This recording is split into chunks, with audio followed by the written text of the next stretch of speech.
So I'm here in the Midwest and we are in a winter warning with possible snow, but it's the ice that is the bigger problem. And with ice, there's no power. And so this week, last maybe 4 or 5 days, they've been warning us and telling everyone to get ready. So we've been going to the store and getting our water and toilet paper, food, extra stuff, batteries, flashlights, all that stuff. I mean, we already have some of those, right? But we get to the market and everybody's there. There's no more meat. Beef is like gone. There's no more water. Luckily, we have, enough water for ourselves. Toilet paper is almost out. Milk and bread is a thing out here in the Midwest, apparently. But people were freaking out. And the reason why everybody's freaking out is because they see it all over the news, all over social media. It's everywhere. So the more you hear something, the more it becomes real. So it made me think, what about Jesus? Jesus is everywhere. We see it all over our social media. We see it all over where we live here in the Midwest, especially because it's, Bible Belt. But there's warnings in the Bible every day about preparing yourself. So I see a lot of these people freaking out, running through the store, just grabbing whatever they can grab, freaking out because there's no toilet paper, there's no milk, there's no water, and they're doing it like the day before the storm's supposed to hit. But you had like a week.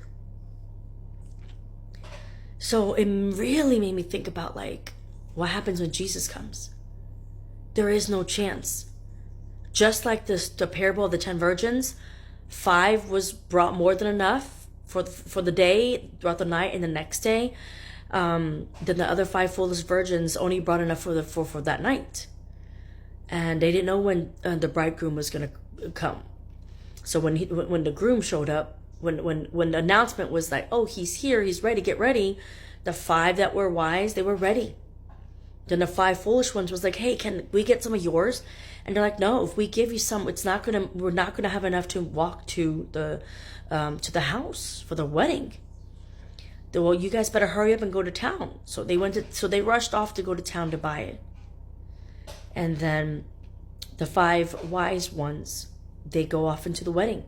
So when the 5 foolish ones get their oil, they run to the wedding and they knock on the door.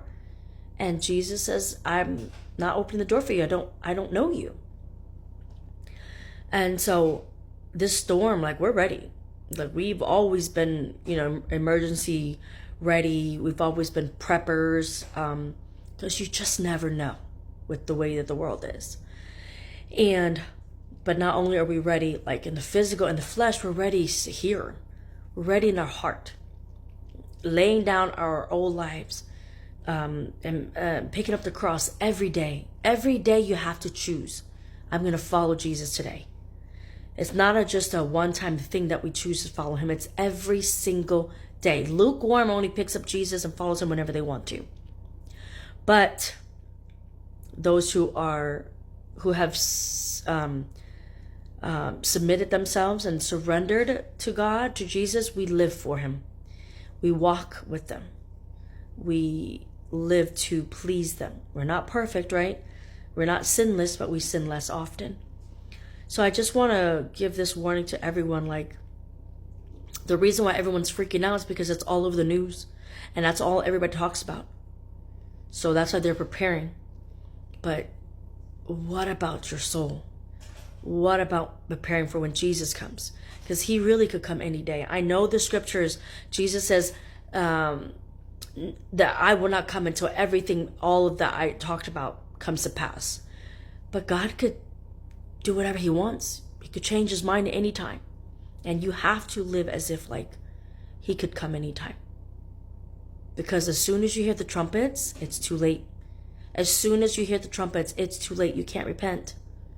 So whatever sins that you are in, at that moment, you die with them. And you cannot repent. And it's really sad to say that many people will not make it. Your spouse, your family, your friends, co-workers, your children, people who you love, some of them might not be there. And that's a real fact. So I just want you all to think about that. Be prepared for the storms in life, like literally in the flesh, but also be prepared for the spiritual storms. And always live as if Jesus could come anytime. Until next time, God bless. Bye-bye.